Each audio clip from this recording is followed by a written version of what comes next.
UP की राजधानी लखनऊ में तिलक समारोह में झगड़े के बाद नशे में धुत युवक ने भीड़ पर कार चढ़ा दी। सूरज यादव नाम के युवक की मौत हुई, 6 लोग घायल हुए, 2 लोगों को हिरासत में लिया गया।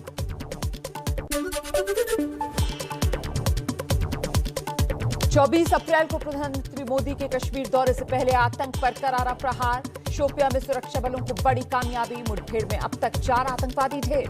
मौके पर जाते समय हादसे में 2 सैनिकों की भी मौत। जम्मू कश्मीर में हवाला के पैसे के लेन देन में गिरफ्तार जम्मू कश्मीर कांग्रेस के पूर्व मंत्री बाबू सिंह से अब राज्य की जांच एजेंसियां पूछताछ करेंगी। जम्मू में हिंसा फैलाने के मकसद से पीओके और टॉरेंट से भेजा गया था पैसा।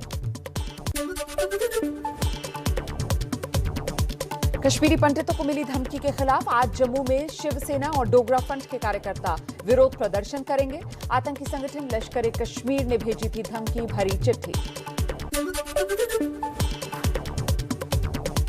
राजस्थान के सिरोही में अज्ञात बीमारी से 7 बच्चों की मौत हो गई है। खबर के मुताबिक बच्चों को हाथ पैर में जकड़न के बाद खून की उल्टी हुई और फिर मौत। दिल्ली के जामिया नगर इलाके में एक रेस्टोरेंट के एसी में ब्लास्ट, 6 लोग घायल, अस्पताल में भर्ती कराया गया।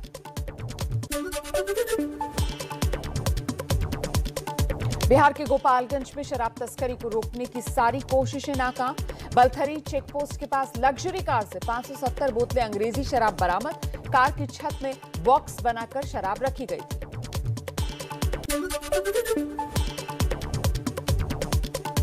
रामनवमी पर खरगोन में हिंसा में घायल युवक शिवम को होश आ गया है। फिलहाल खतरे से बाहर है शिवम, इंदौर के अस्पताल में इलाज चल रहा है।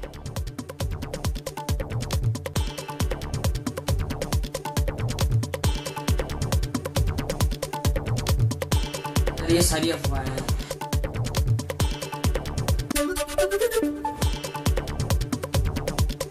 खरगोन में आज प्रशासन ने जुमे के दिन घर पर ही नमाज पढ़ने की अपील की है। किसी को भी मस्जिद में नमाज पढ़ने की इजाजत नहीं दी गई।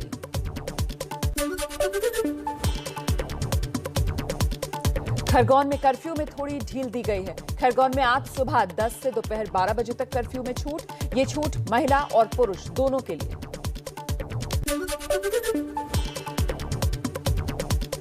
मध्य प्रदेश में खरगोन के आनंद नगर में रात 9:30 बजे पथराव की अफवाह के बाद मौके पर पुलिस पहुंची। कुछ उपद्रवी दिखे, पुलिस को देखकर वो भागे। इलाके में भारी पुलिस बल तैनात है। प्रशासन ने अफवाह से सावधान रहने की चेतावनी दी।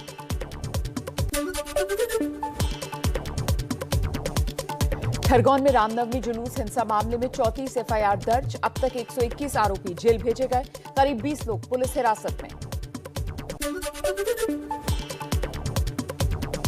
खरगोन हिंसा मामले में पीएफआई कनेक्शन सामने आया है। मध्य प्रदेश बीजेपी के अध्यक्ष विष्णुदत्त शर्मा ने कहा, खरगोन हिंसा में पीएफआई का हाथ है। ये घटना पूर्व नियोजित थी। जिस प्रकार से खरगोन की जो घटना हुई, एक साथ इस प्रकार से आगजनी होना, पत्थरबाजी होना, ये सुनियोजित षड्यंत्र था। और इसमें कहीं न कहीं मैंने पहले भी उल्लेख किया था कि इसमें कई प्रकार की ताकतें इन्वॉल्व हैं, पीएफआई से लेकर के और भी ऐसे जो ऑर्गेनाइजेशन हैं जो इस प्रकार की अस्थिरता लाना चाहते हैं।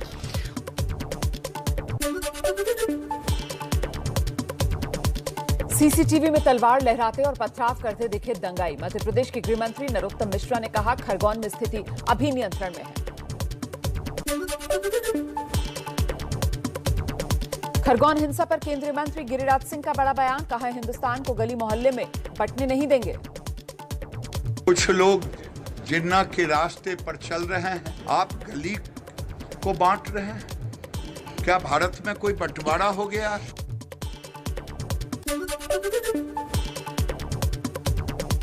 रामनवमी के जुलूस के दौरान हिंसा के बाद खरगोन की गलियों में सन्नाटा पसरा है। एबीपी न्यूज की टीम ने रात में हालात का जायजा लिया। गश्त करता दिखा पुलिस का घुड़सवार दस्ता। लोगों से शांति बनाए रखने की अपील।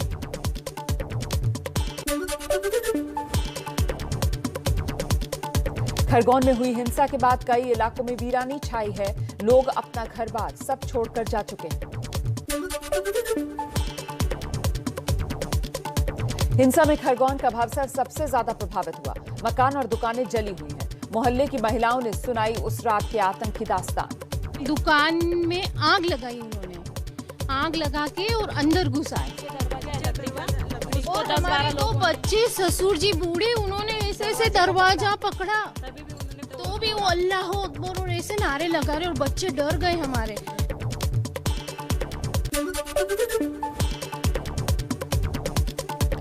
मध्य प्रदेश के सीएम शिवराज सिंह चौहान का हिंसा पर बड़ा बयान। कहा, हमारी नजर में सब बराबर हैं, किसी भी जाति धर्म के हो, बदमाश और गुंडों को नहीं छोड़ेंगे, दंगाइयों के खिलाफ कार्रवाई जारी रहेगी।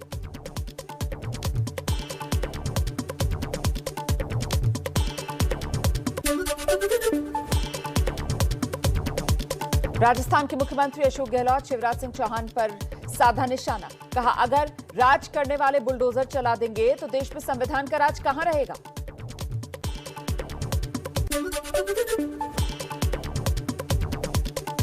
लाउडस्पीकर को लेकर विवाद जारी है। अजान के जवाब में देश में जगह जगह लाउडस्पीकर से हनुमान चालीसा का पाठ।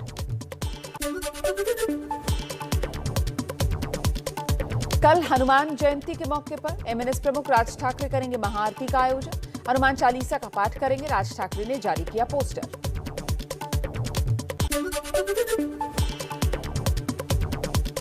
प्रधानमंत्री मोदी ने गुजरात के भुज में के पटेल सुपर स्पेशलिटी अस्पताल का उद्घाटन किया। वीडियो कॉन्फ्रेंसिंग के जरिए कार्यक्रम में शामिल हुए।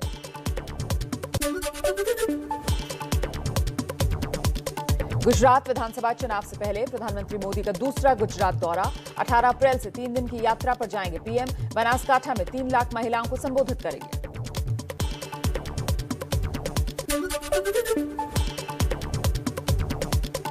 उपराष्ट्रपति एम वेंकैया नायडू का आज अयोध्या का दौरा। रामलला के दर्शन करेंगे। यूपी में सीएम योगी आदित्यनाथ के निर्देश पर आज से शुरू होगा घर घर दस्तक अभियान। आशा वर्कर्स लोगों के बीच जाकर संक्रामक रोग से पीड़ित मरीजों की पहचान करेंगी, फिर उनका उपचार किया जाएगा। देश के अलग अलग राज्यों में मनाया जा रहा है नववर्ष। पीएम मोदी ने पश्चिम बंगाल और दक्षिण भारत के राज्यों को दी नववर्ष की शुभकामनाएं। तमिलनाडु में लोग मना रहे हैं नया साल। कोयम्बटूर के मुथु मरियम्मन मंदिर को सजाया गया और इस अवसर पर लोग करते हैं देवी अम्मन की पूजा।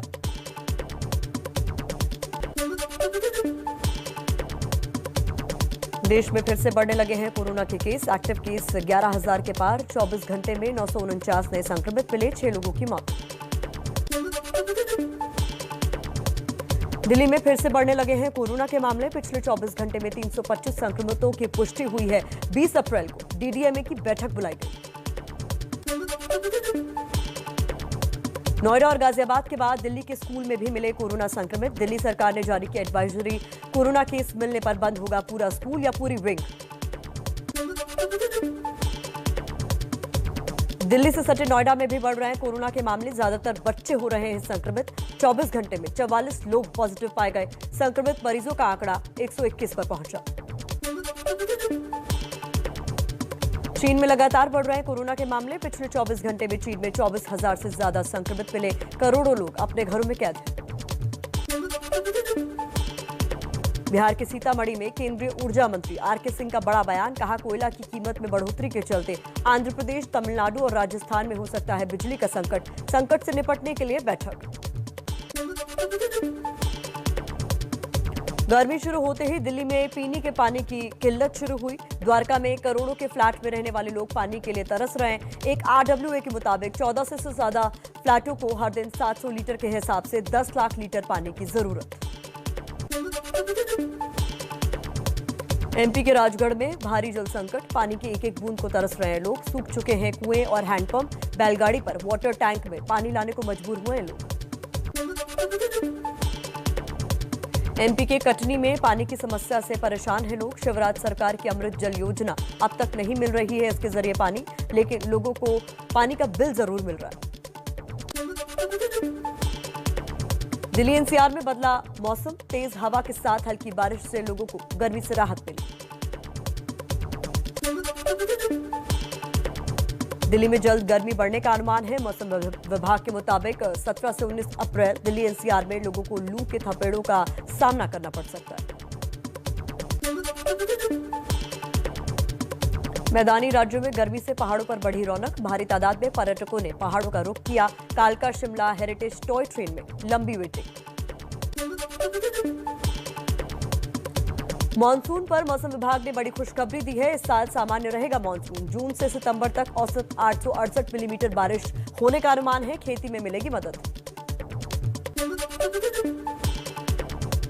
रूस यूक्रेन युद्ध का 51वां दिन। रूस का दावा, सीमा से सटे रूसी इलाकों में यूक्रेन ने बमबारी की। कम से कम 6 हमले किए गए। यूक्रेनी बमबारी में करीब 7 लोग घायल। रूस यूक्रेन युद्ध के बीच अमेरिकी राष्ट्रपति जो बाइडेन ने कहा कि वो जल्द यूक्रेन की राजधानी कीव का दौरा कर सकते हैं। मारिउपोल में रूसी फौज के मुकाबले में डटे यूक्रेनी सैनिक। यूक्रेनी नेशनल गार्ड ने मारिउपोल में विस्फोट की तस्वीरें जारी की। रूसी टैंक पर हमले का दावा।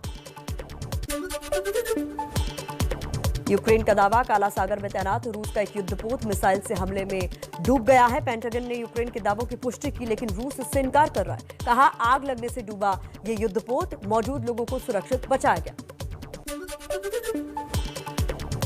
यूक्रेन का दावा, खार्किव में 24 बच्चे समेत मारे गए 500 नागरिक। खार्किव के गवर्नर ने कहा, अलग अलग रॉकेट लॉन्चर से रूस ने रिहायशी इलाकों पर ताबड़तोड़ हमले किए। यूक्रेन के खार्किव में रूस का हवाई हमला। साल्टिवका जिले के कई बहुमंजिला आवासीय इमारतों को तबाह किया गया। संयुक्त राष्ट्र की एक रिपोर्ट के अनुसार करीब 50 लाख लोग यूक्रेन से पलायन कर चुके हैं, जिनमें 90% शरणार्थी बच्चे और महिलाएं हैं। कर्नाटक के कद्दावर मंत्री ईश्वरप्पा आज सीएम मुंबई को अपना इस्तीफा सौंपेंगे। ठेकेदार खुदकुशी मामले में मंत्री पर गाजगिरी है। बोले, पूरी घटना की जांच होनी चाहिए। मेरी गलती हो तो उसकी भी जांच हो। कर्नाटक के मंत्री ईश्वरप्पा को गिरफ्तार करने की मांग को लेकर कांग्रेस का विरोध प्रदर्शन। विधानसभा भवन के प्रदर्शन में शामिल हुए कई नेता।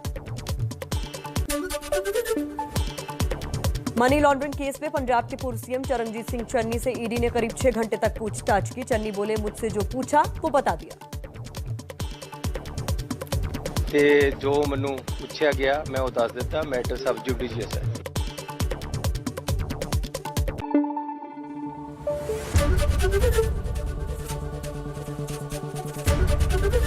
ABP न्यूज आपको रखे आगे।